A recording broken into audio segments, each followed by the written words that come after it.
حضرت موسیٰ علیہ السلام کے دور کا فرمائیے۔ حضرت موسیٰ علیہ السلام کے دور میں بنی اسرائیل میں ایک شخص تھا، بہت غریب مفلس،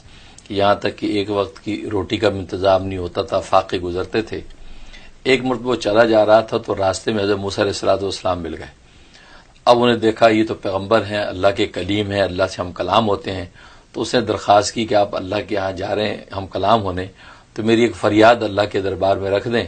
وہ یہ کہ اللہ نے میری تقدیر میں جتنا رزق لکھ رکھا ہے وہ سارا اکٹھا ہی دے دے مجھے۔ اچھا، اس لیے کہ میں تو روز فاقے سے گزرتا ہوں، کبھی روٹی ملتی کبھی نہیں، تو ایک دفعہ اکٹھا مجھے مل جائے تو میں جی بھر کے کھا لوں، بس وہ ایک تمنا پوری ہو جائے، پھر آگے جیسی زندگی گزرے، یہ آپ کروا دیجیے۔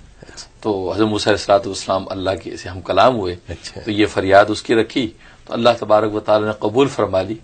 اور چند بکریاں اور کچھ گندم کی بوریاں، اناج، یہ اس کے حوالے کر دیا گیا کہ یہ تمہارے مقدر رزق ہے، یہ تمہارے سپرد۔ اچھا، اس کے بعد بات آئی گئی ہو گئی۔ حضرت موسیٰ علیہ السلام کو ایک سال کے بعد یاد آیا کہ یار وہ ایک آدمی نے یہ کیا تھا اور اس کو یہ رزق مقدر مل گیا تھا، تو اس کے بعد پتہ نہیں کیا ہوا،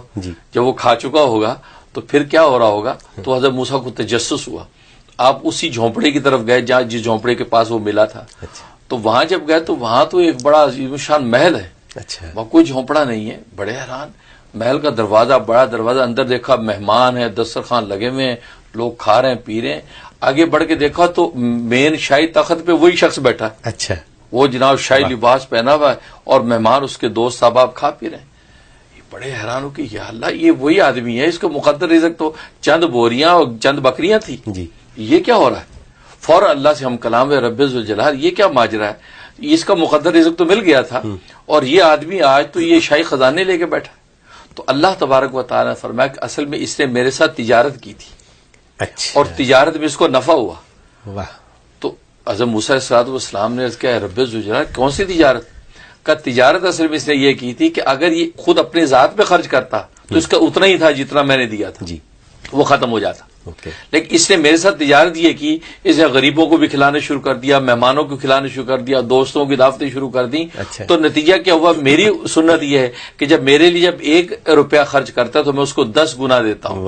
لہٰذا اس کے اندر میں جو ملٹی پلائی ہوتا جا رہا ہے یہ سارا رزق، یہاں تک کہ آج اس کے بعد محلات ہیں اور سونے چاندی کی تجوریاں ہیں کہ وہ تھوڑا جو ملٹی پلائی ہوا۔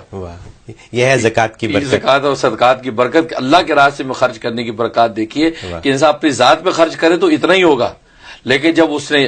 دوسروں کو دینا شروع کر دیا تو اللہ تبارک و تعالیٰ اس کو کیسے ملٹی پلائی کرتے ہوئے آگے بڑھاتے رہتے ہیں۔ بلکہ میں تو کہا کرتا ہوں یہ بالکل کامن سینس ہے کہ ایک دانہ اگر ہے گندم کا، اگر آپ اس کو چبا کے کھا لیں تو ختم ہو گیا، اسی دانے کو زمین میں آپ دفنا دیں تو وہ 100 دانے اگا دیتا ہے۔ ایسی بات صحیح ہے، بالکل ٹھیک ہے نا، بالکل۔ تو زمین کے اندر اللہ نے وہ زرخیزی رکھی ہے کہ ایک بیج آپ بو دیں تو وہ 100 بیج بوتا ہے، آگے پورا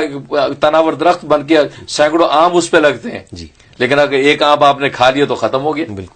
بالکل اسی طریقے سے اللہ کے راستے میں جب دیا تو اللہ تبارک و تعالیٰ 700 گنا تک جب بڑھاتے ہیں تو یہی ہوتا ہے۔ یہ اصل میں وہ راز ہے کہ اللہ جو ہم سے جو کہتا ہے کہ میرے راستے میں خرچ کرو، اللہ اصل میں ہمارے مقدر رزق کو بڑھانے کا ایک ضابطہ ہمیں بتانا چاہتا ہے، اس کے نتیجے میں وہ مال بڑھتا ہے۔ بعض نالائق لوگ یہ کہتے ہیں جی ہم اپنے خون پسینے کی کمائی غریبوں کو کیوں کھلا دیں بھائی،